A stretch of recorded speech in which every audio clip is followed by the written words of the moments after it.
ان اللہ وملائکتہ یصلون علی النبی یا ایھا الذین آمنوا صلوا علیہ وسلموا تسلیما، بے شک اللہ اور اس کے فرشتے آپ صلی اللہ علیہ وسلم پر درود شریف بھیجتے ہیں۔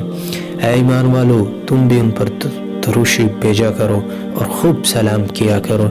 اور میں اپنے نبی صلی اللہ علیہ وسلم کا خوبصورت نسب نامہ آپ کے سامنے بیان کر رہا ہوں۔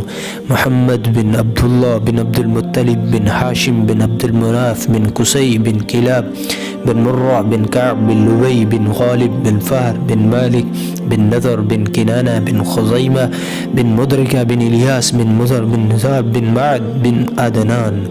یہ ہے میرے نبی صلی اللہ علیہ وسلم کا خوبصورت نسب نامہ۔ حضور صلی اللہ علیہ وسلم کے والدین کا نسب نامہ کلاب بن مرہ پر مل جاتا ہے اور آگے چل کر یہ دونوں سلسلے ایک ہو جاتے ہیں۔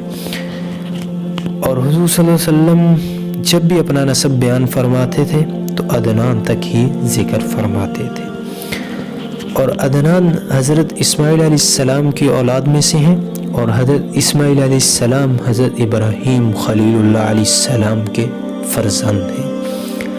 تو آپ صلی اللہ علیہ وسلم کا خاندان کا نسب دنیا کے تمام خاندانوں سے اشرف اور اعلیٰ ہے کہ آپ صلی اللہ علیہ وسلم کے بدترین دشمن کفار مکہ بھی اس کا انکار نہ کر سکے۔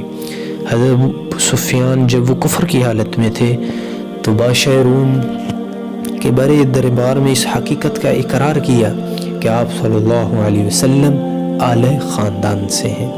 لہو نسب العالی فلیس کمثلہ حسیب نصیب منعم متکرم، کہ حضور صلی اللہ علیہ وسلم کا خاندان اس قدر بلند مرتبے پر ہے کہ کوئی حسب نسب والا، کوئی نعمت بزرگی والا آپ صلی اللہ علیہ وسلم کے مثل نہیں ہے۔